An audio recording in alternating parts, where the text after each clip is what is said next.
Deixa eu fazer uma pergunta simples. E se a palavra mais importante da Bíblia tiver sido traduzida errado desde o começo? Gênesis 1 nos diz que no princípio Deus criou os céus e a terra. Mas a maioria das pessoas assume que essa palavra Deus sempre significou um ser singular. Porém, a verdade registrada no texto original hebraico conta uma história bem diferente. Nesta jornada, vamos caminhar por 3 revelações. Primeiro, você vai descobrir o que o texto original realmente diz. Depois, vamos entender por que isso foi escondido por tanto tempo. E no final, você vai ver como essa verdade muda tudo o que você pensava saber sobre a criação. E quando você entender essa primeira camada, a história real começa. A palavra que aparece ali no versículo 1 não é singular, é Elohim. E Elohim é plural. Não é um Deus, são deuses. Ainda não estamos falando de uma interpretação moderna ou de uma teoria conspiratória. Estamos falando da gramática pura e simples do hebraico antigo. Elohim termina com o sufixo in, que em hebraico sempre indica pluralidade. É como falar querubim, serafim, nefilim. Todos são plurais. Então, por que sua Bíblia traduz como se fosse um só? Teólogos tentam explicar isso usando o conceito de plural majestático. Dizem que é uma forma respeitosa de falar de um rei poderoso. Mas esse argumento tem um problema sério. O plural majestático é uma convenção que aparece em línguas europeias medievais. Não existe evidência sólida de que os hebreus antigos usavam esse recurso. E mesmo que usassem, por que o texto bíblico mistura Elohim plural com verbos no singular em alguns versículos e no plural em outros? Essa inconsistência revela algo mais profundo acontecendo por trás das palavras. Quando Moisés escreveu essas palavras no deserto, ele não estava criando poesia abstrata. Ele estava registrando uma realidade que o povo hebreu entendia perfeitamente. Eles sabiam que os céus eram habitados por uma assembleia de seres espirituais. Esses seres tinham poder, autoridade e participavam do governo cósmico. A questão nunca foi se existiam outros seres divinos. A questão era qual deles merecia a adoração suprema. Olhe para Gênesis 1:26. Deus diz: façamos o homem à nossa imagem, conforme a nossa semelhança. Façamos. Nossa. Essas palavras são inegavelmente plurais. Com quem Deus estava falando? Alguns dizem que é a Trindade. Mas o conceito de Trindade, como entendemos hoje, foi formulado séculos depois. Os hebreus antigos não tinham essa doutrina. Então, quando Moisés escreveu façamos, ele estava descrevendo uma cena onde múltiplos seres participavam de uma decisão criativa. Isso não diminui o poder do Criador Supremo. Na verdade, fortalece a narrativa. Mostra que o universo não é governado por um tirano solitário, mas por uma hierarquia organizada onde a autoridade é delegada. E quando você começa a ler a Bíblia com essa lente, passagens que antes pareciam confusas, de repente fazem sentido perfeito. Salmo 82. Diz que Deus preside a Assembleia Divina e julga no meio dos deuses. Assembleia Divina. Deuses no plural. Esse versículo não está falando de ídolos de madeira e pedra. Está falando de seres reais, com consciência e vontade própria, que ocupam posições no governo celestial. E o texto deixa claro que alguns desses seres falharam em suas responsabilidades. Deuteronômio 32:8 revela algo ainda mais chocante. Quando o Altíssimo distribuía as nações, quando dividia os filhos de Adão, estabeleceu os limites dos povos conforme o número dos filhos de Deus. Algumas traduções modernas mudaram para filhos de Israel, mas os manuscritos mais antigos dizem filhos de Deus, ou seja, as nações do mundo foram divididas e entregues a seres celestiais para governar. Cada nação tinha seu próprio príncipe espiritual. Agora pense nas implicações disso. Se cada nação tem um governante espiritual, e se alguns desses governantes se rebelaram, então o que acontece na Terra é reflexo de uma guerra que começou nos céus. As batalhas entre impérios não são apenas disputas humanas por território e recursos. São manifestações físicas de conflitos espirituais entre principados e potestades. Paulo entendeu isso perfeitamente. Efésios 6,12 diz que não lutamos contra carne e sangue, mas contra principados, contra potestades, contra os dominadores deste mundo tenebroso, contra as forças espirituais da maldade nas regiões celestiais. Paulo não está usando metáforas poéticas. Ele está descrevendo a realidade estrutural do cosmos. Existem camadas de autoridade espiritual governando regiões, nações e sistemas. E aqui está o ponto crucial que muda tudo. Se Elohim é plural, se existe uma Assembleia Celestial, se nações foram entregues a filhos de Deus, então a história da Bíblia não é sobre um Deus solitário lidando com humanos rebeldes. É sobre um Deus supremo restaurando ordem em um cosmos onde seus subordinados traíram a confiança, corromperam a criação e seduziram a humanidade para longe do propósito original. Essa verdade foi escondida através de traduções cuidadosamente escolhidas. Cada vez que você vê Deus no singular, pergunte-se: será que o original dizia Elohim? Cada vez que encontrar anjos ou mensageiros, questione: será que eram membros dessa Assembleia Divina? A Bíblia que você tem nas mãos pode estar contando metade da história.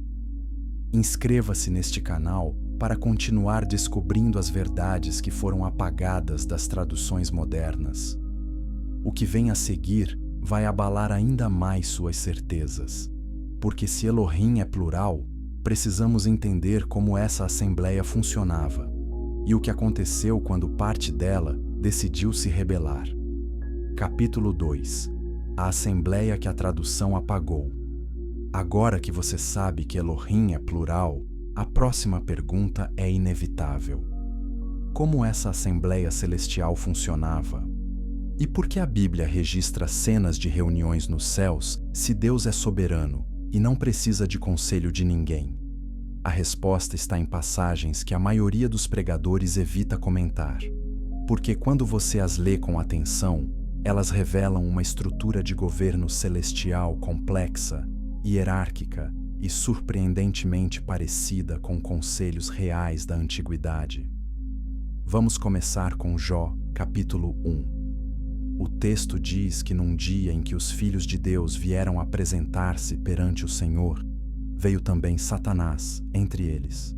Filhos de Deus, plural, apresentando-se perante o Senhor. Isso não é linguagem poética, é descrição de uma assembleia formal. E note algo perturbador. Satanás está presente nessa reunião. Ele não foi expulso ainda. Ele tem acesso ao trono. O diálogo que segue é ainda mais revelador. Deus pergunta a Satanás de onde ele vem. Satanás responde que esteve rodeando a terra e passeando por ela. Deus então aponta para Jó como exemplo de homem íntegro. Satanás questiona a lealdade de Jó e propõe um teste. E Deus permite. Essa não é a imagem de um Deus arbitrário punindo pessoas inocentes. É a imagem de um tribunal, onde acusações são apresentadas, evidências são pesadas e decisões são tomadas dentro de um sistema de justiça. Agora olhe para 1 Reis 22. O profeta Micaías descreve uma visão do trono de Deus. Ele diz: vi o Senhor assentado no seu trono, e todo o exército celestial estava junto a ele, à sua direita e à sua esquerda. Exército celestial, à direita e à esquerda.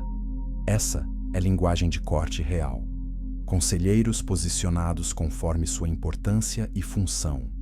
Mas a cena fica ainda mais estranha. Deus pergunta quem enganará Acabe para que suba e caia em Ramote Gileade. Os membros do conselho começam a dar sugestões. Um dizia de uma maneira, outro de outra. Até que um espírito se apresenta e diz: "Eu o enganarei." Deus pergunta como. O espírito responde: "Serei espírito mentiroso na boca de todos os seus profetas." E Deus aprova o plano. Espere um momento. Deus está pedindo sugestões? Espíritos no Conselho Celestial têm liberdade para propor estratégias? E Deus permite que um espírito minta através de profetas? Isso destrói a imagem simplificada que muitos têm de como o céu funciona. Mostra que existe debate, propostas, escolhas e até permissão para engano dentro de um plano maior de justiça. Essa estrutura de conselho não é exclusiva da Bíblia hebraica. Textos antigos do Oriente Médio descrevem assembleias divinas de forma semelhante. Na literatura ugarítica, El preside um conselho de deuses. Na mitologia mesopotâmica, os Anunnakis se reúnem para tomar decisões sobre a humanidade. A diferença na Bíblia é que existe um Deus supremo acima de todos, mas a estrutura de conselho permanece. Daniel capítulo 7 oferece outra visão poderosa.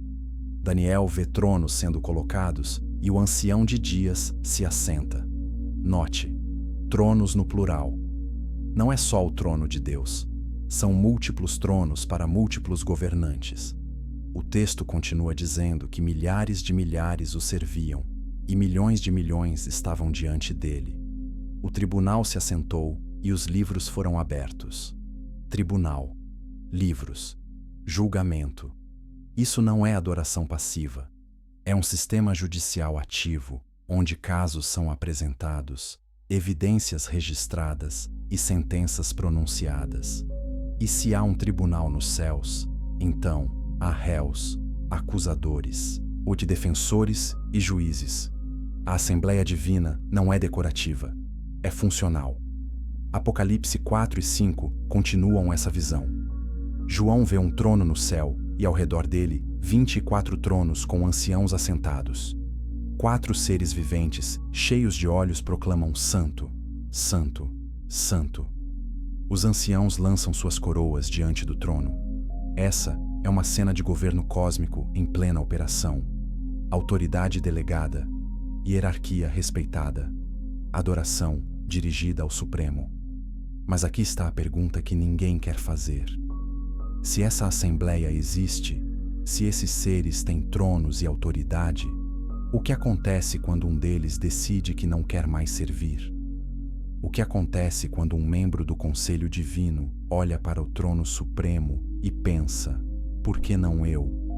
Isaías 14 registra a queda de um ser que disse no coração: subirei ao céu, acima das estrelas de Deus, exaltarei o meu trono e serei semelhante ao Altíssimo. Esse não é um humano comum. Estrelas de Deus é linguagem bíblica para seres celestiais. Exaltar o trono acima delas significa buscar autoridade sobre outros membros da Assembleia. Ezequiel 28 descreve um querubim ungido que andava no Monte Santo de Deus, entre pedras de fogo. Ele era perfeito desde o dia em que foi criado, até que se achou iniquidade nele. Esse ser tinha acesso direto ao trono. Ele não era um simples servo. Era um querubim ungido, posição de altíssima autoridade. E ele caiu. Jesus confirma isso em Lucas 10, 18. Ele diz: eu vi Satanás caindo do céu como um relâmpago. Não é alegoria. É testemunho ocular de um evento cósmico. E se Satanás caiu, quantos caíram com ele? Apocalipse 12:4 sugere que a cauda do dragão arrastou a terça parte das estrelas do céu. 1/3 da Assembleia Celestial se rebelou. Comente abaixo o que você acha que levou 1/3 dos seres celestiais a trair o Criador. Porque essa rebelião não foi um acidente. Foi uma escolha deliberada que mudou a estrutura do cosmos para sempre. Agora, entendemos que os céus não são um lugar de paz eterna onde todos concordam o tempo todo. Os céus são um campo de batalha, onde lealdades foram testadas e uma facção inteira escolheu o caminho da rebelião. E essa rebelião não ficou contida no reino espiritual. Ela desceu até a terra. E quando desceu, as consequências foram catastróficas. Capítulo 3. Quando os céus se abriram e tudo mudou.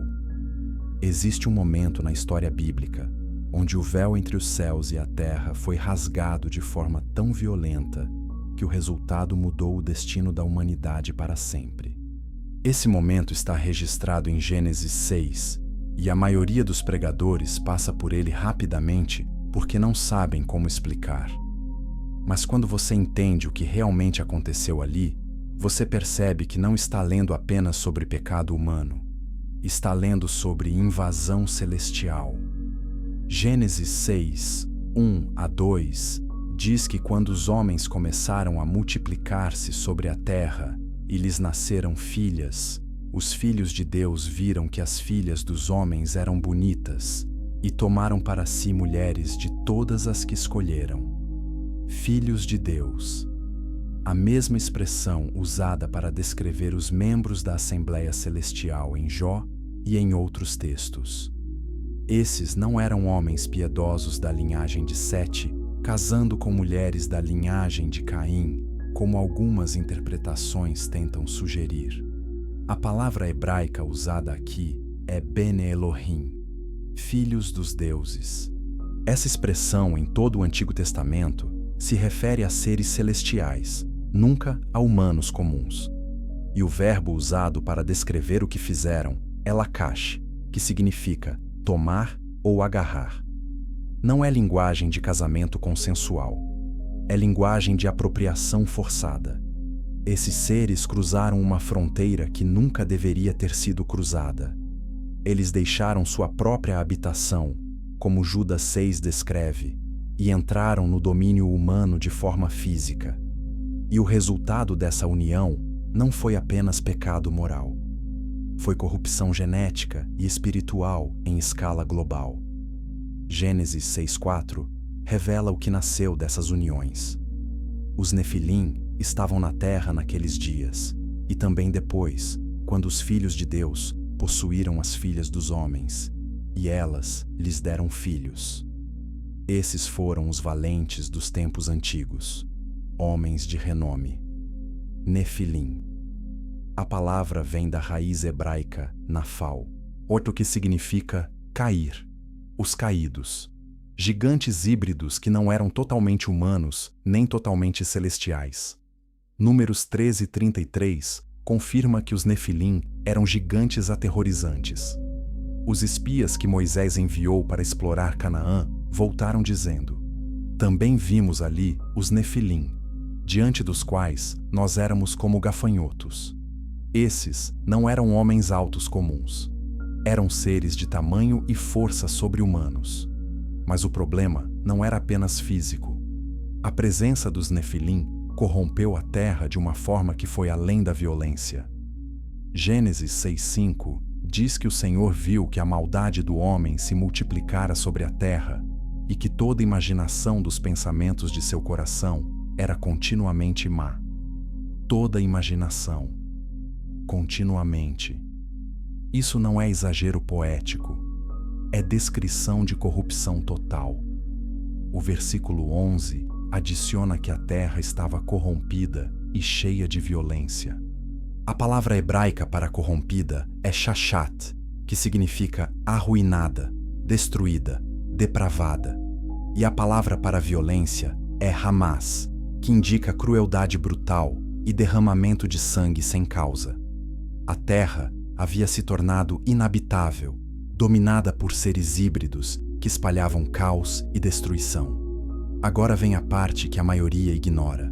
Gênesis 6:12 diz que Deus olhou para a terra e viu que estava corrompida, porque toda a carne havia corrompido o seu caminho. Toda a carne, não apenas humanidade, toda a carne.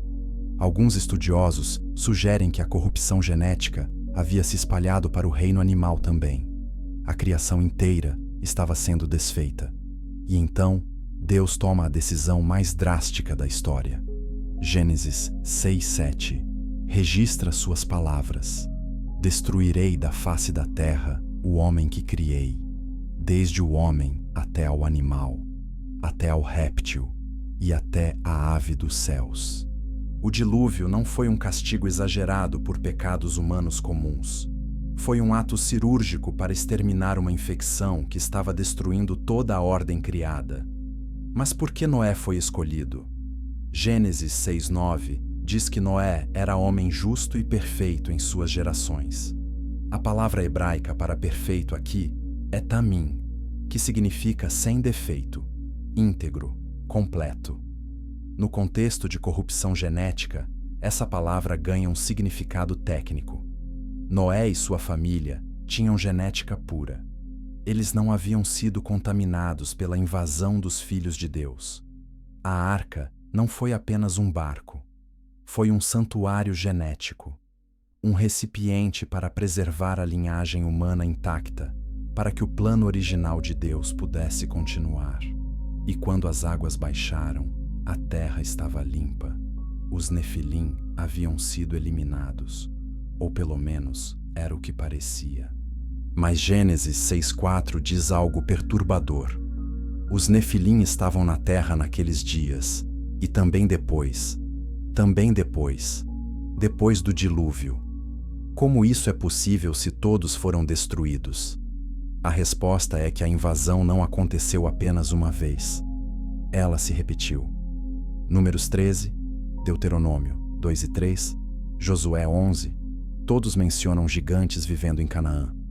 Os Refaíns, os Enaquins, os Emins, os Anzumins, tribos inteiras de seres gigantescos que os israelitas tiveram que enfrentar. E o mandamento de Deus foi claro: destruam todos, não deixem nenhum vivo, não façam aliança, não tenham misericórdia. Por que Deus ordenaria genocídio? Porque não era genocídio de humanos, era extermínio de híbridos que não deveriam existir. A conquista de Canaã não foi apenas sobre tomar terra prometida, foi sobre eliminar os últimos resquícios da invasão celestial. E aqui está o detalhe que poucos percebem. Golias, o gigante que Davi enfrentou, não era um caso isolado.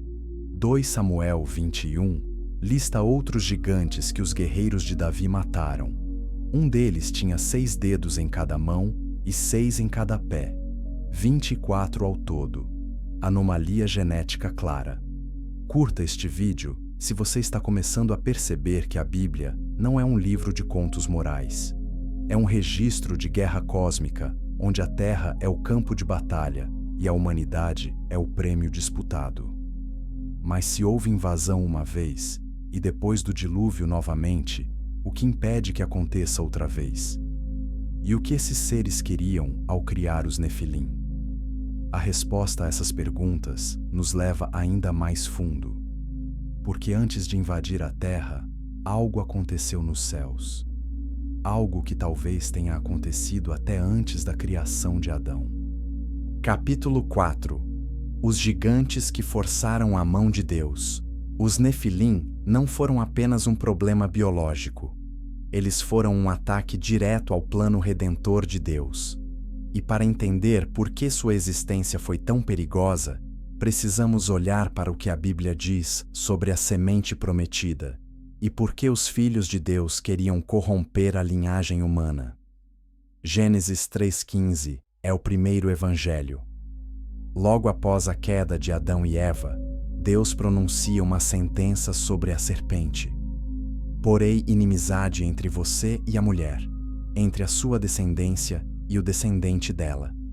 Este lhe ferirá a cabeça, e você lhe ferirá o calcanhar. Descendente da mulher. Uma semente específica que viria através da humanidade e esmagaria a cabeça da serpente.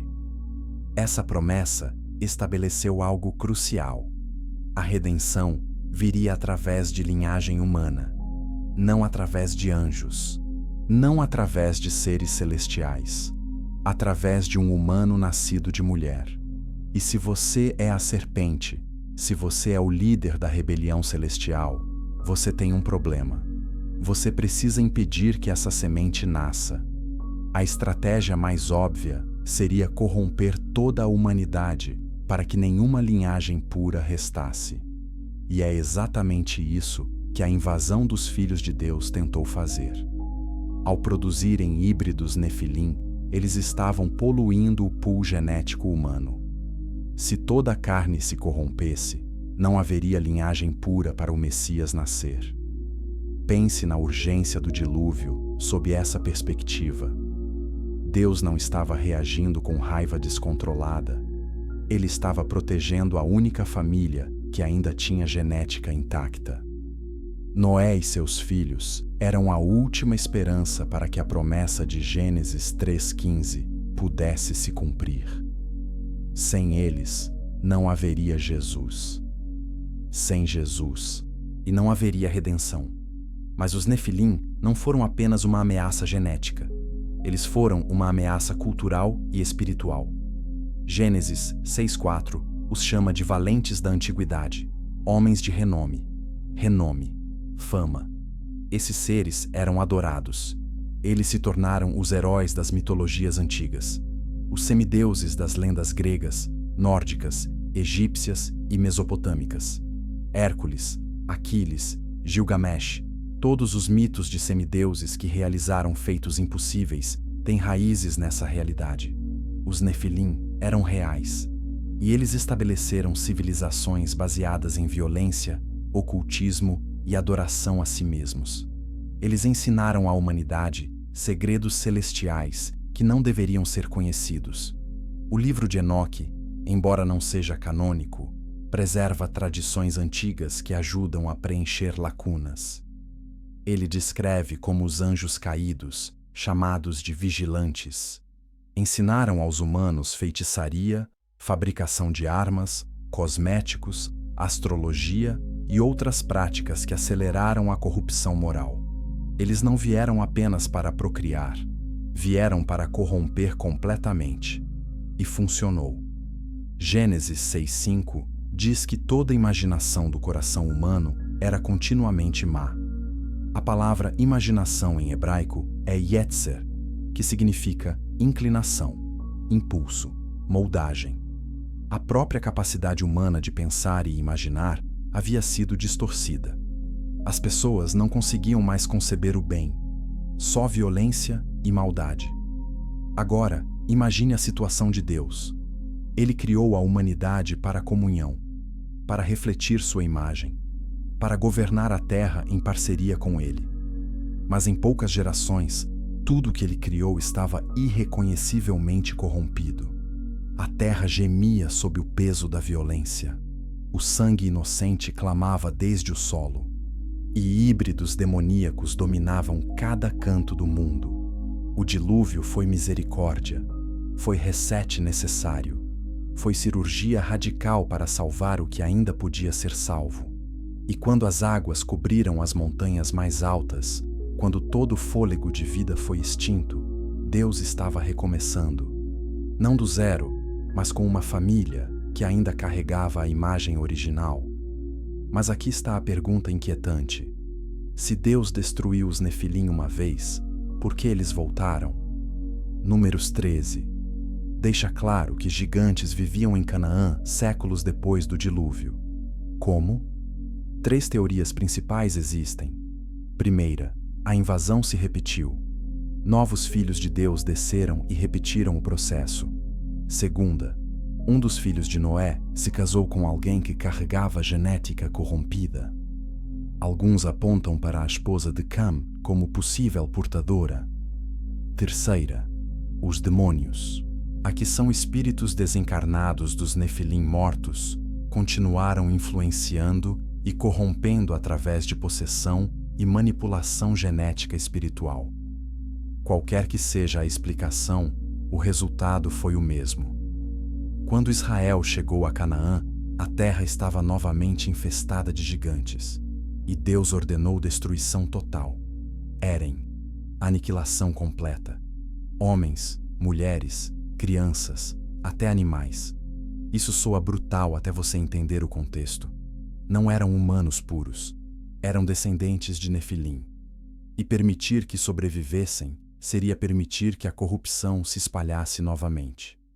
Josué 11:21-22 registra que Josué exterminou os anaquins das montanhas, de Hebrom, de Debir, de Anabe e de todas as montanhas. Nenhum dos anaquins ficou na terra dos israelitas. Restaram apenas em Gaza, Gate e Asdod. Gate, lembra desse nome? É de onde Golias veio. Séculos depois, quando os filisteus desafiavam Israel, não era apenas conflito político. Era a continuação da guerra contra os Nefilim. Golias não era um homem alto. Era descendente direto dos gigantes que deveriam ter sido exterminados. E quando Davi o derrubou com uma pedra, ele não estava apenas defendendo Israel. Estava cumprindo a missão inacabada de Josué. Compartilhe este vídeo com alguém que acha que as guerras de Israel no Antigo Testamento foram crueldade injustificada. Porque quando você entende o inimigo real, você entende a necessidade da resposta. Mas e se eu te disser que os Nefilim talvez não foram a primeira tentativa de corromper a criação? E se antes de Adão, antes do Éden, houve outro mundo? Um mundo que também foi destruído? Essa possibilidade nos leva a uma das teorias mais controversas e fascinantes de toda a teologia bíblica. Capítulo 5. O mundo. Antes do mundo que conhecemos. Abra sua Bíblia em Gênesis 1:1. No princípio criou Deus os céus e a terra. Agora leia o versículo 2. E a terra era sem forma e vazia. Havia trevas sobre a face do abismo. Você já parou para perguntar por que a terra estava sem forma e vazia? Por que havia trevas? Se Deus acabou de criar tudo, por que o segundo versículo descreve caos? Alguns estudiosos propõem que entre os versículos 1 e 2 existe uma lacuna. Um período de tempo não especificado onde algo aconteceu. Algo que transformou uma criação original perfeita em um planeta arruinado e caótico. Essa teoria é chamada de teoria do intervalo ou Gap Theory, e embora seja debatida, ela abre portas para entender passagens que de outra forma não fazem sentido. Isaías 45:18 diz que Deus não criou a terra para ser um caos. Ele a formou para ser habitada. A palavra hebraica usada aqui para caos é tohu, a mesma palavra usada em Gênesis 1:2 para descrever sem forma. Então, se Deus não criou a terra tohu, como ela ficou tohu no versículo 2? A resposta pode estar em Ezequiel 28. O profeta descreve o querubim ungido que estava no Éden, jardim de Deus. Espere. Éden, jardim de Deus. Mas esse capítulo está falando do rei de Tiro. Como um rei humano poderia ter estado no Éden? A menos que Ezequiel esteja usando o rei de Tiro como representante de um ser maior, um ser que de fato esteve no Éden original. O texto continua. Você andava no meio de pedras de fogo. Perfeito era nos seus caminhos desde o dia em que foi criado, até que se achou iniquidade em você. Pedras de fogo não são descrição de um palácio humano. É linguagem celestial. E o momento em que iniquidade foi encontrada marca uma queda, uma rebelião. Isaías 14 adiciona mais detalhes. Como caíste do céu, ó estrela da manhã, filho da alva. Estrela da manhã. Lúcifer em latim. Mas o texto hebraico diz Helel ben Shachar, que significa brilhante, filho da aurora. E a acusação é clara. Você disse no seu coração: subirei ao céu, acima das estrelas de Deus, exaltarei o meu trono. Agora conecte os pontos. Um ser celestial perfeito, que andava entre pedras de fogo, que estava no Éden, decidiu exaltar seu trono acima das estrelas de Deus. Ele liderou uma rebelião. E quando rebelião acontece no reino celestial, as consequências não ficam contidas. Elas derramam sobre a criação física. Jeremias 4, 23-26 oferece uma visão estranha. O profeta diz: olhei para a terra e estava sem forma e vazia. Olhei para os céus e não tinham luz. Olhei para os montes e tremiam. Olhei e não havia homem algum. Olhei e as cidades estavam derrubadas. Esse não é o dilúvio. Noé e sua família sobreviveram ao dilúvio. Aqui não há homem algum. Jeremias está descrevendo um julgamento anterior, um evento cataclísmico que reduziu a terra a tohu vabohu, sem forma e vazia? Se sim, isso significaria que Gênesis 1:2 não é o início absoluto. É o início de uma recriação, uma restauração após destruição prévia. Essa possibilidade explica muitas coisas. Explica por que Satanás já estava presente no Éden quando Adão e Eva foram criados. Ele não foi criado como serpente. Ele caiu antes. Explica por que o Éden precisava ser plantado em uma terra que já existia. Explica por que Gênesis 1:28 diz: encha a terra novamente. A palavra hebraica mali pode significar encher novamente, indicando que havia sido cheia antes. Textos judaicos antigos exploram essa ideia. O Talmud menciona mundos que Deus criou e destruiu antes do nosso. A literatura rabínica fala de Adão não sendo o primeiro humano, mas o primeiro da era atual. Esses não são textos inspirados, mas preservam tradições orais que sugerem que os antigos entendiam a história de forma mais complexa. Pedro dá uma pista intrigante. Segundo Pedro 3:5-6, diz que nos tempos antigos houve céus e terra que pereceram submersos em água. Ele está falando do dilúvio. Mas o versículo 7 contrasta dizendo: mas os céus e a terra que agora existem estão reservados para fogo. E céus e terra que agora existem. Linguagem que sugere que houve céus e terra anteriores que não existem mais. E Jesus disse algo perturbador. Lucas 10:18. Registra: eu vi Satanás caindo do céu como um relâmpago. Tempo passado. Jesus testemunhou a queda. Quando? Ele é eterno, então poderia ter sido em qualquer ponto. Mas se foi antes da criação de Adão, isso coloca a rebelião em um contexto pré-adâmico.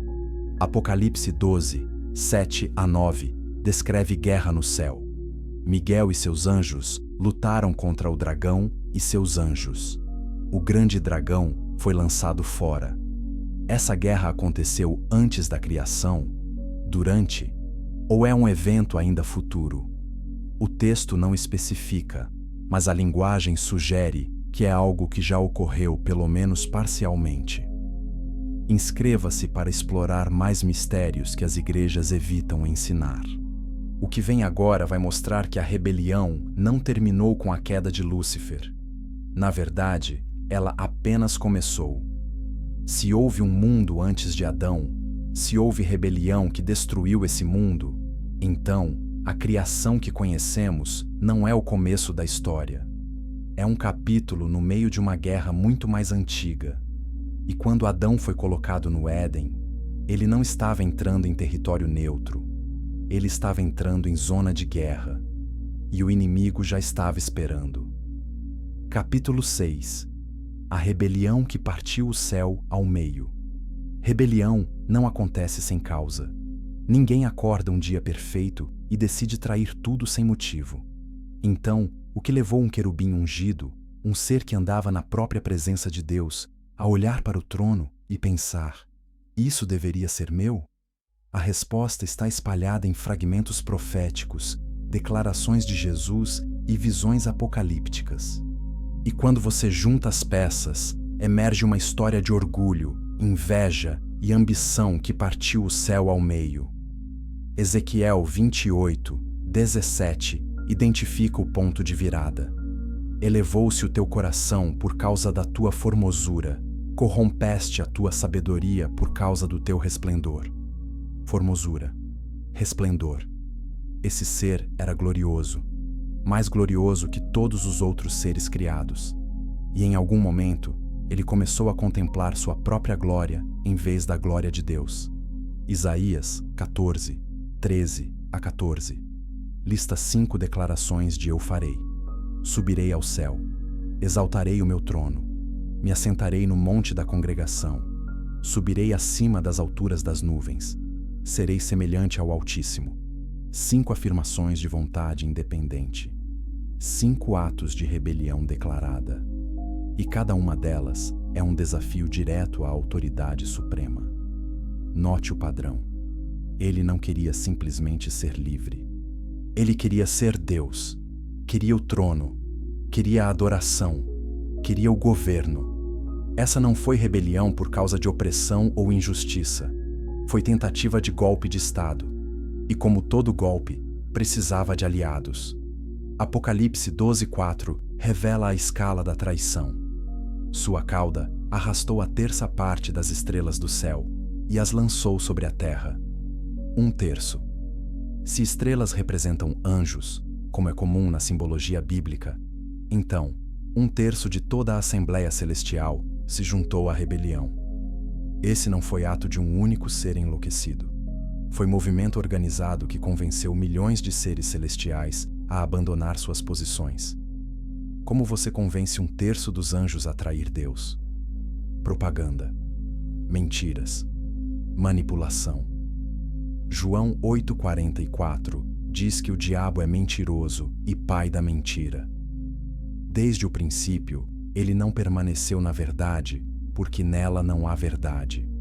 Ele inventou a mentira, e a primeira mentira que ele contou não foi para humanos, foi para anjos. Que mentira seria poderosa o suficiente para convencer seres que vivem na presença de Deus? Talvez ele tenha argumentado que Deus estava sendo injusto, que a hierarquia era opressiva, que seres com tanto poder e glória mereciam mais autonomia, que adoração forçada não é verdadeira adoração, que eles deveriam ser livres para governar como quisessem. Essas mesmas mentiras ecoam até hoje. Autonomia pessoal acima de autoridade divina, liberdade sem responsabilidade, direito de definir bem e mal por si mesmo. A rebelião de Lúcifer estabeleceu o template para toda rebelião subsequente. E funcionou. Milhões caíram. Mas a rebelião não foi apenas ideológica, foi violenta. Apocalipse 12:7 descreve guerra no céu. Miguel e seus anjos guerrearam contra o dragão, e o dragão e seus anjos revidaram. Guerra, conflito armado, batalha real entre facções angélicas. Os céus se tornaram campo de guerra. Daniel 10:13 fornece um vislumbre dessa guerra contínua. O príncipe do reino da Pérsia me resistiu por 21 dias. Miguel, um dos primeiros príncipes, veio para me ajudar. Príncipe da Pérsia não é um humano. É um ser espiritual, um anjo caído que governa aquela região. E ele lutou contra um anjo enviado por Deus. A guerra celestial tem implicações diretas sobre eventos terrestres. A guerra não terminou com a expulsão inicial. Continua. Efésios 6:12 confirma: não lutamos contra carne e sangue, mas contra principados, contra potestades, contra dominadores deste mundo tenebroso. A rebelião se transformou em guerra de guerrilha. Os anjos caídos foram expulsos do céu, mas não destruídos. Eles foram lançados à terra e aos lugares celestiais abaixo do trono. E aqui está o ponto crucial. Quando foram lançados à terra, eles não se sentaram em derrota passiva. Eles criaram um império alternativo, um sistema de governo espiritual em oposição direta ao reino de Deus. E esse sistema tem estrutura, hierarquia e estratégia. Efésios 6 lista as categorias: principados, potestades, dominadores das trevas, forças espirituais da maldade nas regiões celestiais. Essa não é uma turba desorganizada. É exército estruturado com cadeias de comando, generais, capitães, soldados. E seu objetivo é claro: corromper, destruir e roubar tudo que Deus ama. Quando os filhos de Deus invadiram a terra em Gênesis 6, não foi ação aleatória. Foi estratégia militar para corromper a humanidade e impedir a vinda do Messias. Quando impérios se levantam contra Israel, não é apenas política, São príncipes espirituais mobilizando nações para destruir o povo através do qual a redenção viria. Colossenses 2,15 diz que Jesus despojou principados e potestades e os expôs publicamente, triunfando sobre eles na cruz. Despojar, expor, triunfar. Linguagem de conquista militar. A cruz não foi apenas sacrifício por pecado, foi batalha onde o reino das trevas foi derrotado. Mas mesmo derrotados, eles lutam. Apocalipse 12 diz: Ai da terra e do mar, porque o diabo desceu até vós, cheio de grande ira, sabendo que pouco tempo lhe resta. Ele sabe que perdeu, mas não vai desistir. Vai causar o máximo de dano possível antes do fim. Comente abaixo se você já percebeu que os problemas do mundo não são apenas políticos ou econômicos. São espirituais e só fazem sentido quando você enxerga a guerra invisível por trás. Mas a rebelião teve consequências não apenas para os anjos que caíram, teve consequências para todo o cosmos. E quando Deus decidiu julgar os rebeldes, o julgamento foi público, definitivo e aterrorizante. É sobre isso que falaremos agora. Capítulo 7. O julgamento dos deuses imortais. Salmo 82 é um dos textos mais perturbadores da Bíblia. É curto, apenas 8 versículos, mas cada linha é carregada de implicações que destroem a visão simplista de que anjos não podem falhar ou ser julgados. O salmo começa com uma cena de tribunal. Deus preside a Assembleia Divina. No meio dos deuses, ele julga. Assembleia Divina. Deuses no plural. Deus julgando outros deuses. Esse não é politeísmo, é enoísmo, a crença de que existem múltiplos seres divinos, mas um só é supremo e merece adoração. E neste tribunal celestial, o Supremo está pronunciando sentença sobre membros corruptos de seu conselho. Versículos 2 a 4 apresentam a acusação. Até quando julgareis injustamente e tomareis partido dos ímpios? Fazei justiça ao fraco e ao órfão. Livrai o pobre e o necessitado. Esses deuses tinham responsabilidades. Foram colocados para governar com justiça. E falharam. Em vez de proteger os fracos, eles se aliaram aos ímpios. Em vez de trazer luz, mantiveram trevas. Versículo 5 é devastador. Nada sabem, nada entendem. Andam em trevas. Todos os fundamentos da terra se abalam.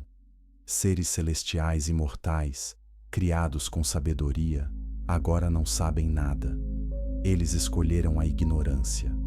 Escolheram as trevas. E suas escolhas abalaram os próprios fundamentos da terra.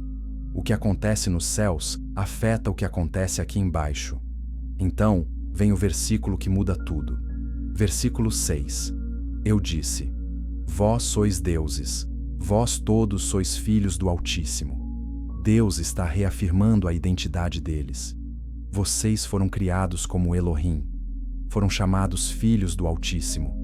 Receberam autoridade, poder, imortalidade. Mas o versículo 7 pronuncia a sentença.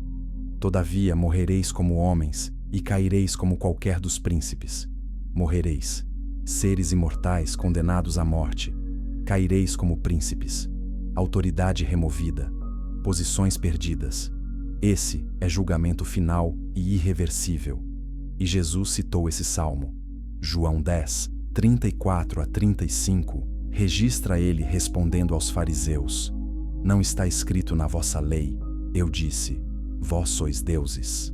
E se chamou deuses aqueles a quem a palavra de Deus foi dirigida, a Escritura não pode ser anulada.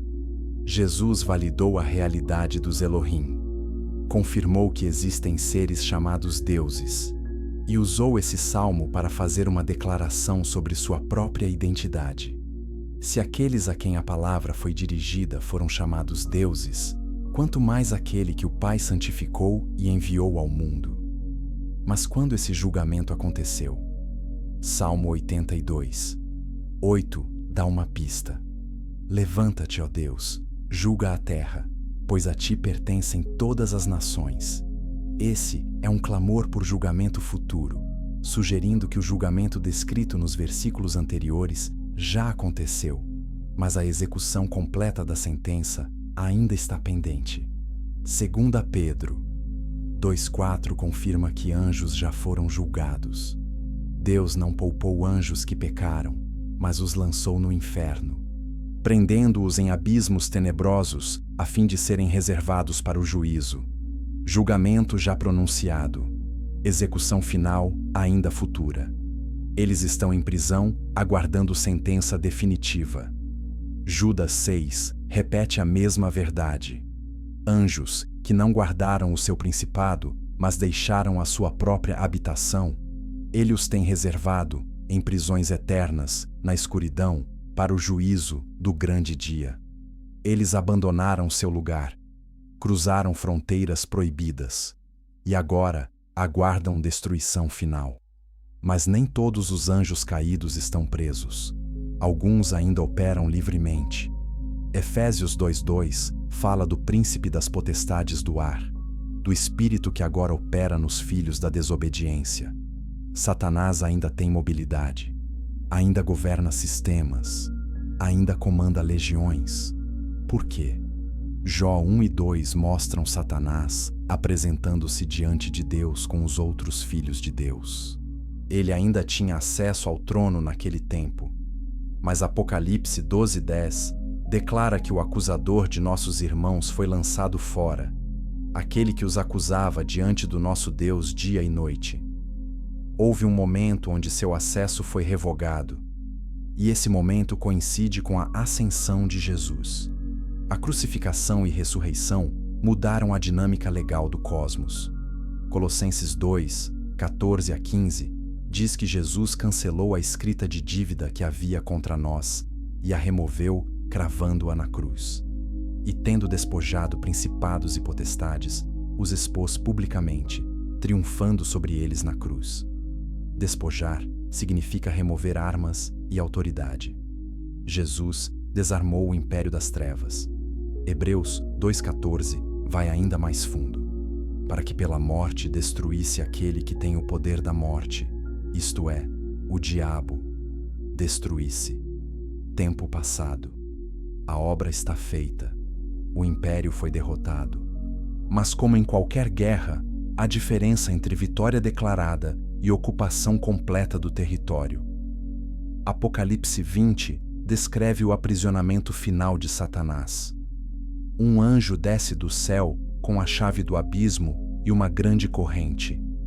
Ele prende o dragão, a antiga serpente que é o diabo e Satanás, e o lança no abismo por 1000 anos. Depois dos 1000 anos, ele é solto por pouco tempo, e então lançado no lago de fogo para sempre. O julgamento dos Elohim corruptos é processual. Começou com a rebelião inicial, continuou com a expulsão do céu, avançou com a vitória de Jesus na cruz, e será concluído com a destruição final no lago de fogo. Cada fase remove mais autoridade, mais liberdade, mais poder, até que não reste nada. Mas enquanto ainda tem mobilidade, eles governam. E o lugar que governam não são apenas regiões abstratas espirituais. Eles governam nações, povos, impérios. E essa verdade nos leva a uma revelação que explica por que a história humana é tão cheia de violência, opressão e guerra. Capítulo 8. Os príncipes invisíveis que governam nações. Você já se perguntou por que nações inteiras parecem amaldiçoadas? Por que algumas regiões do mundo mergulham em ciclos intermináveis de guerra, pobreza e opressão? A resposta comum é economia, política, história. Mas a Bíblia oferece uma explicação mais profunda. Por trás das nações visíveis existem príncipes invisíveis, seres espirituais que governam territórios e influenciam os destinos de povos inteiros. Deuteronômio 32, 8 a 9 é a passagem-chave. Quando o Altíssimo distribuía as heranças às nações, quando dividia os filhos de Adão, estabeleceu os limites dos povos conforme o número dos filhos de Deus. Pois a porção do Senhor é o seu povo. Jacó é a parte da sua herança. Filhos de Deus, plural, governando nações. E Israel foi reservado como porção pessoal de Iaguaré, Iaguaré, Iaguaré.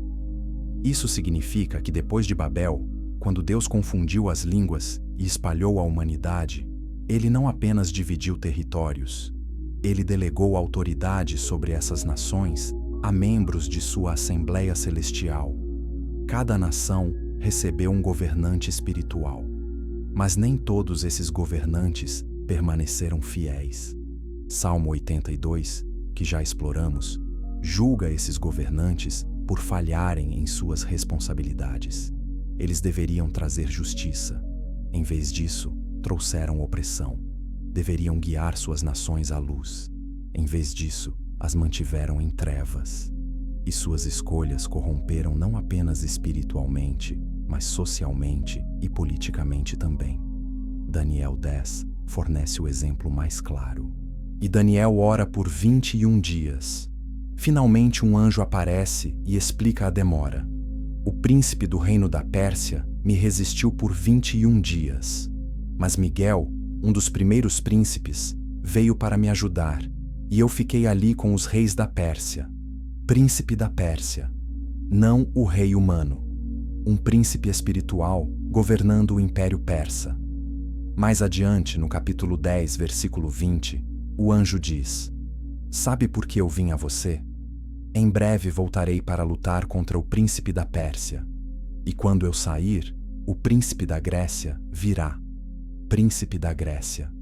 Outro ser espiritual já se posicionando para governar o próximo império mundial. A história não é apenas movida por generais e reis humanos. É movida por poderes invisíveis manipulando os visíveis. Esses príncipes espirituais são anjos caídos. São os Elohim que se rebelaram e receberam nações como domínio. E em vez de servirem ao plano de Deus, eles estabeleceram sistemas de adoração falsa, ocultismo, violência e injustiça. Cada nação sob seu controle reflete o caráter do seu governante espiritual. Isso explica por que culturas antigas eram tão permeadas por adoração demoníaca.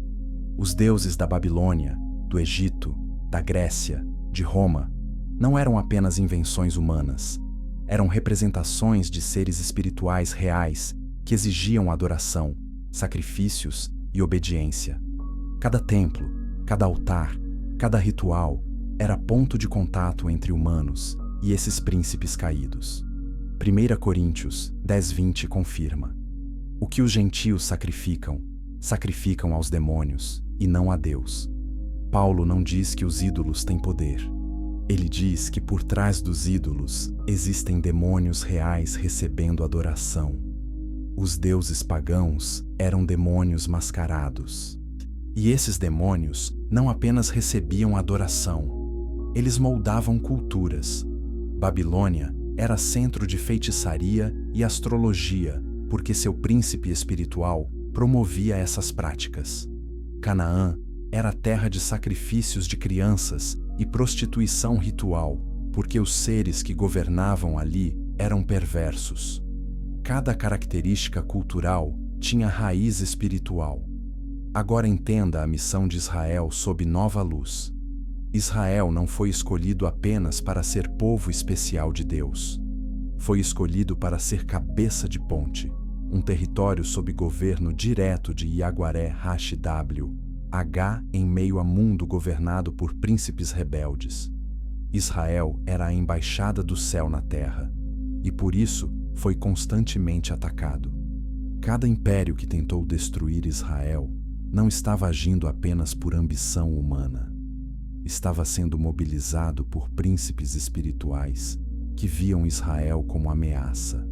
Faraó, Nabucodonosor, Antíoco Epifânio, Roma. Todos foram instrumentos de poderes invisíveis tentando apagar o povo através do qual o Messias viria. E isso não parou no Antigo Testamento. Apocalipse 12:13 descreve o dragão perseguindo a mulher que deu à luz o filho varão. A mulher simboliza Israel. O filho varão é Jesus. O dragão é Satanás.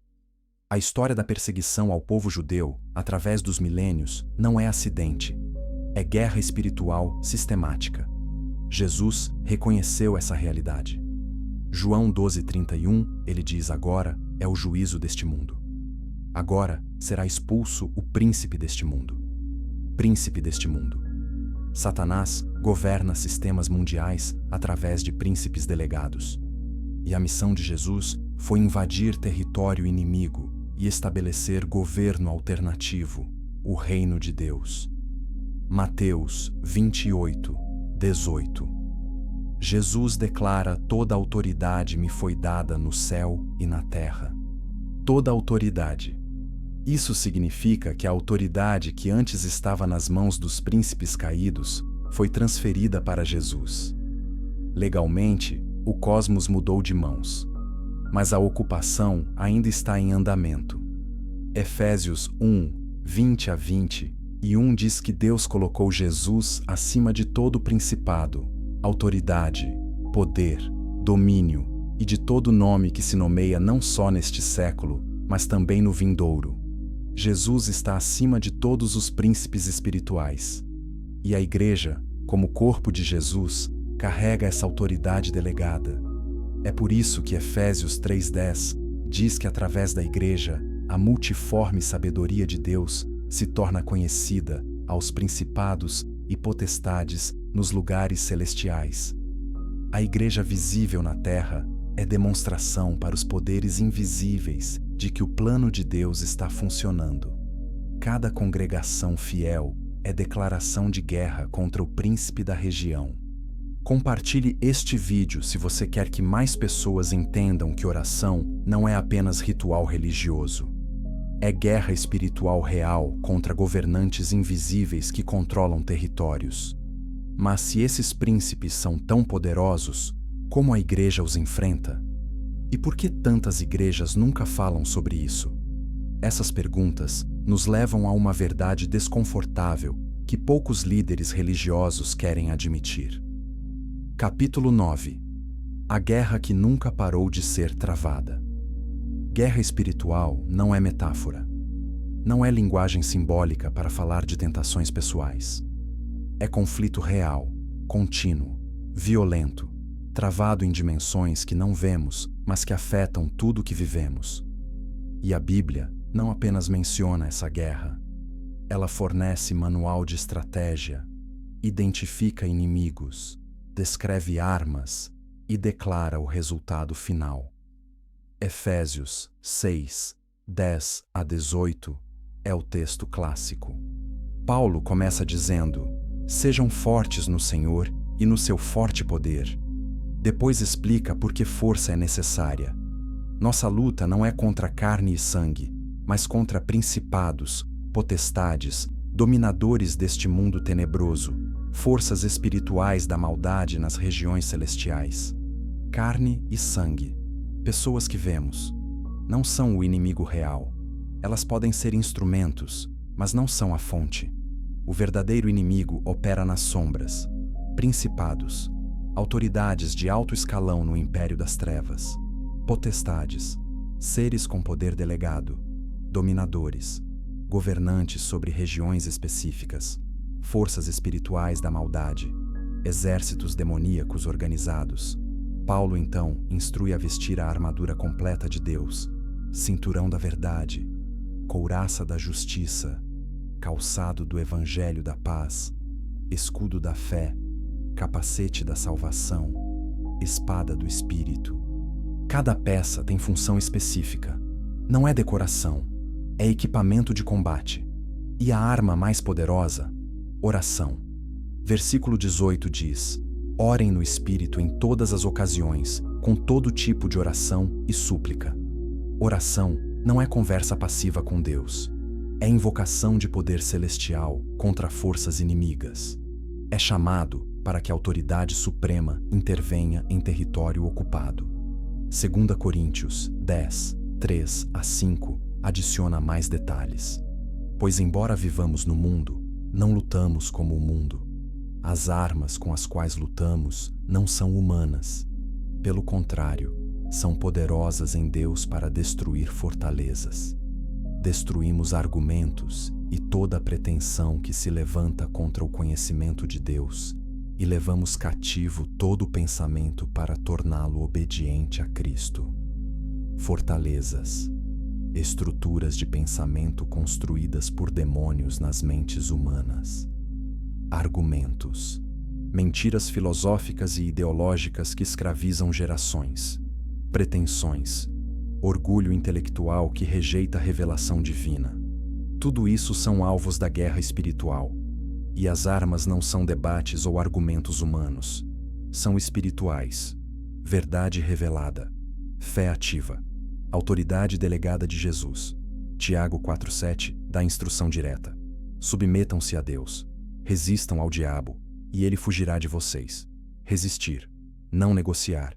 Não dialogar. Resistir com autoridade. E a promessa é que ele fugirá. O inimigo não tem escolha quando confrontado com autoridade legítima. Mas guerra espiritual não é apenas confronto direto com demônios. É também batalha pela mente. Romanos 12:2 diz: Não se amoldem ao padrão deste mundo, mas transformem-se pela renovação da mente. Padrão deste mundo. Sistema de valores, crenças e comportamentos governado pelos príncipes das trevas. Renovação da mente. Substituição de mentiras por verdade. A guerra é travada em múltiplas frentes: na mente, na cultura, na família, na igreja, no governo, na economia. Cada esfera da sociedade é campo de batalha. E o inimigo não ataca apenas indivíduos. Ele ataca sistemas. Ele corrompe instituições. Ele infiltra estruturas de poder e as usa para promover sua agenda. Apocalipse 13 descreve duas bestas. Uma que sobe do mar, representando sistemas políticos. Outra que sobe da terra, representando sistemas religiosos falsos. Ambas servem ao dragão, Satanás. Ambas exigem adoração. Ambas perseguem os santos. Esse não é futuro distante apenas. É padrão que se repete através da história. Cada império que perseguiu a igreja foi manifestação da besta política. Cada sistema religioso que corrompeu verdade foi manifestação da besta religiosa. E por trás de ambas estava o dragão, mobilizando, coordenando, destruindo. Mas aqui está a verdade que muda tudo.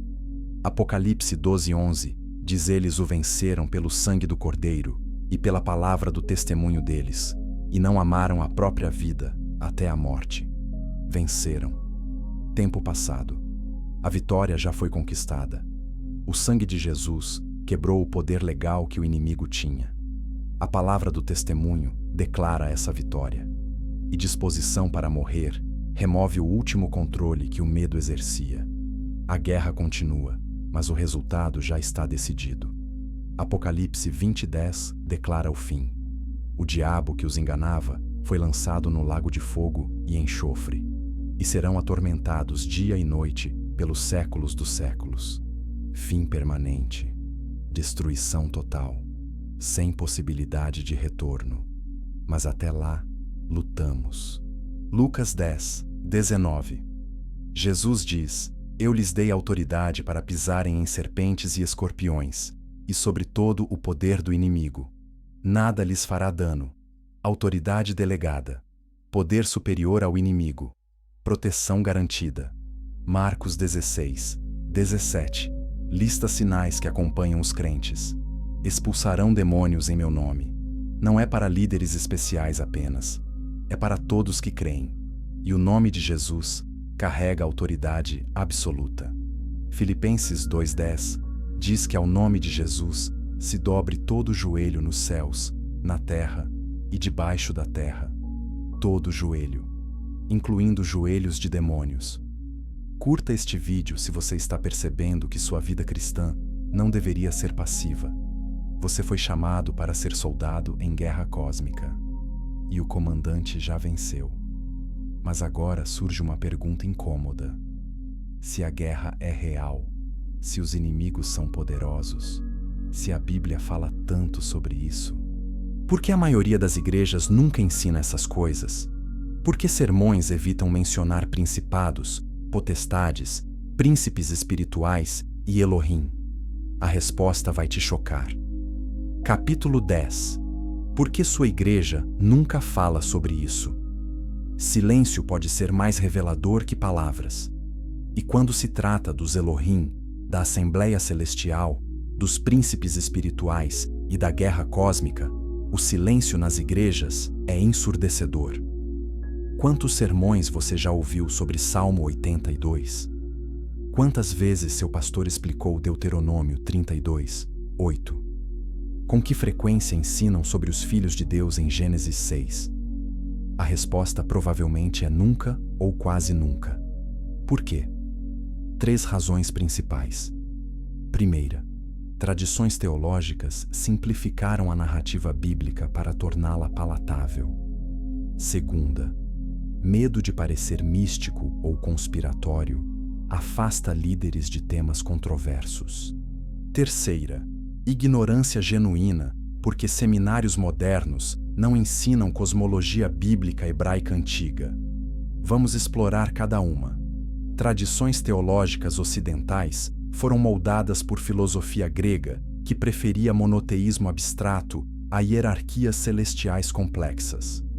Quando os pais da igreja primitiva traduziram as escrituras e formularam doutrinas, eles frequentemente interpretaram passagens sobre Elohim através de lentes platônicas. Seres espirituais se tornaram conceitos. Assembleias celestiais se tornaram metáforas. Agostinho, Tomás de Aquino, Calvino, Lutero, todos foram brilhantes, mas todos foram influenciados por filosofia greco-romana, que via o divino como transcendente, imutável, distante. A ideia de um conselho celestial, onde Deus debate com outros seres, parecia diminuir a soberania divina. Então, essas passagens foram reinterpretadas ou ignoradas. O iluminismo piorou as coisas. Racionalismo exigiu que religião fosse lógica, limpa, sem elementos sobrenaturais incômodos. Demônios se tornaram símbolos do mal interior. Anjos se tornaram forças impessoais. Guerra espiritual se tornou luta psicológica. A Bíblia foi domesticada. Segundo motivo, medo. Pastores temem ser vistos como fanáticos. Se você começa a falar sobre príncipes espirituais, governando nações, sobre Nefilim, sobre a Assembleia Divina, pessoas vão pensar que você virou conspiracista. A cultura moderna despreza o sobrenatural. E igrejas, querendo ser relevantes culturalmente, evitam tópicos que soam estranhos. Mas esse medo trai o evangelho. O cristianismo primitivo era radicalmente sobrenatural. Atos dos Apóstolos está cheio de confrontos com demônios, curas, sinais, visões. Paulo constantemente fala sobre principados e potestades.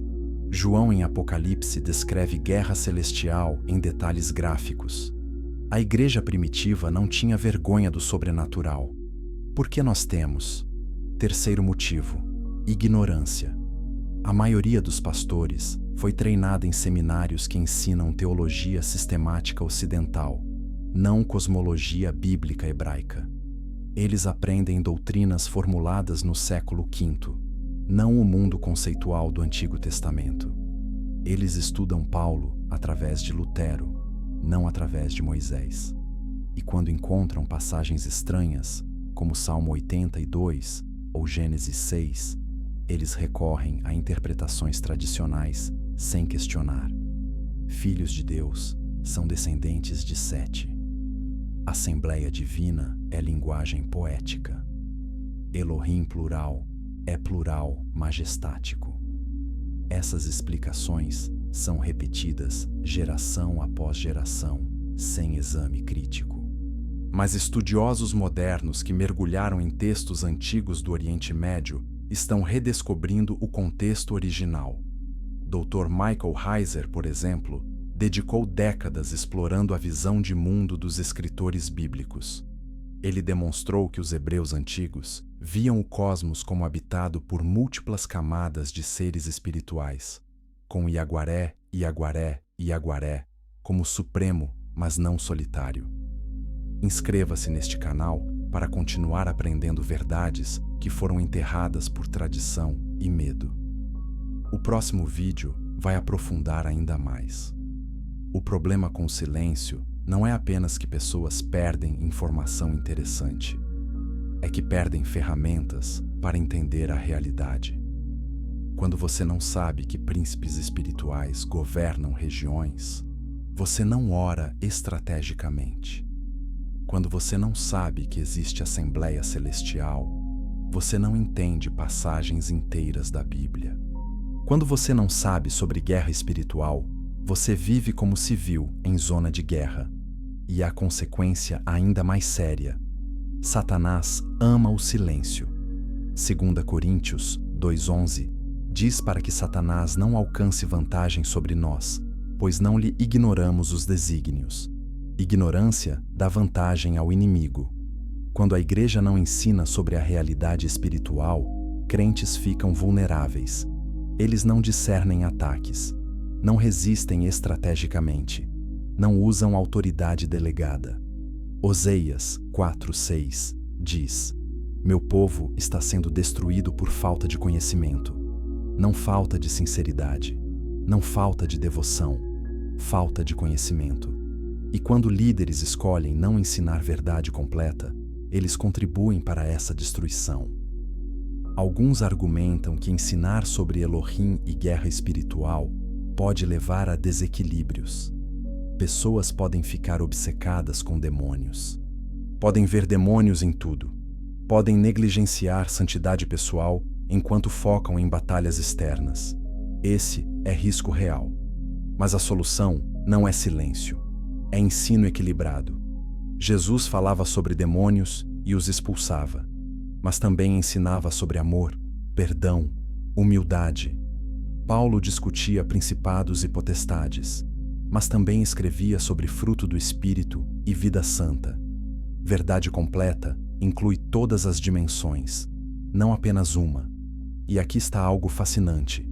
Culturas não ocidentais nunca perderam a consciência do mundo espiritual.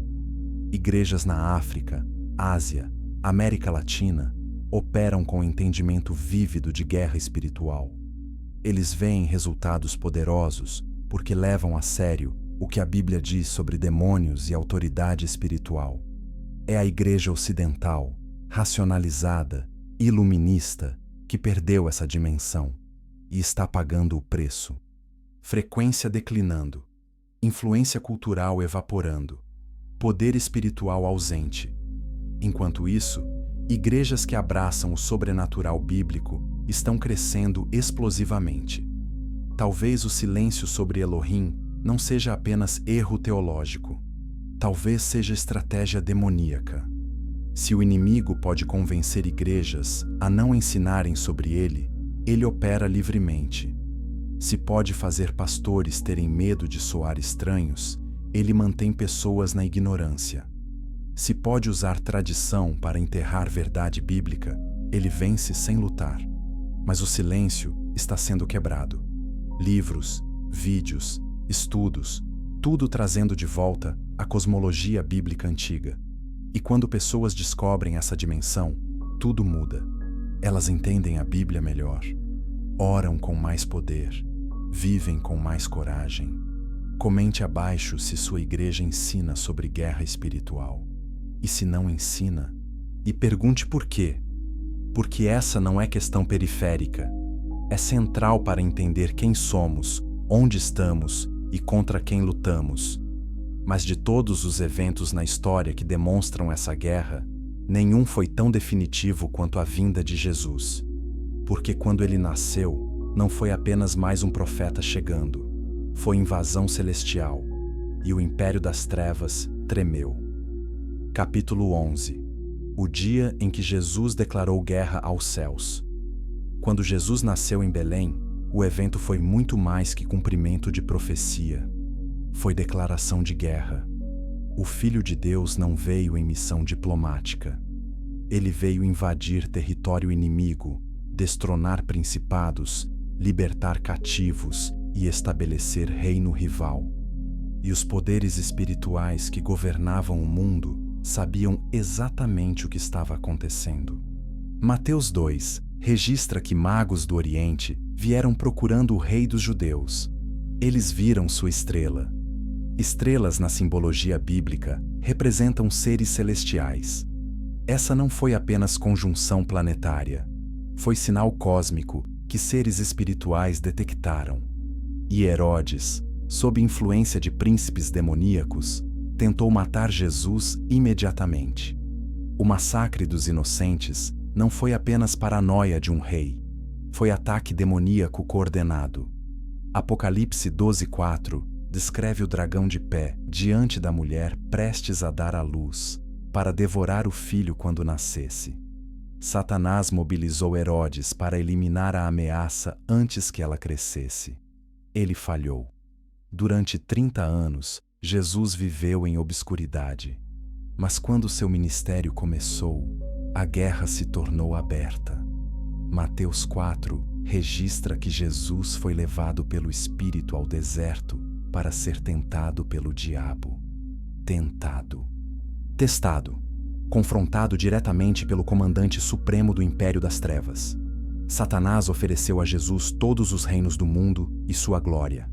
Versículo 9 diz: tudo isto te darei se, prostrado, me adorares. Essa não foi oferta vazia. Lucas 4:6 registra Satanás dizendo: me foi entregue e a dou a quem eu quiser. Ele realmente tinha autoridade delegada sobre sistemas mundiais e estava oferecendo devolver tudo sem necessidade de cruz. Jesus recusou, porque o plano não era negociar com o usurpador, era destruí-lo. E o método seria morte substitutiva, seguida de ressurreição triunfante. Colossenses 2:15 diz que através da cruz, Jesus despojou principados e potestades e os expôs publicamente, triunfando sobre eles. Mas antes da cruz, veio o ministério. E cada milagre de Jesus foi ato de guerra. O Marcos 1:23-26 descreve Jesus expulsando o demônio na sinagoga. O demônio gritou: sei quem és, o Santo de Deus. Vieste para nos destruir? Vieste para nos destruir. Ele sabia. A presença de Jesus era ameaça existencial. Lucas 10:18. Jesus diz aos discípulos: eu vi Satanás caindo do céu como um relâmpago. Isso aconteceu depois que eles voltaram de missão, relatando que até demônios se submetiam a eles no nome de Jesus.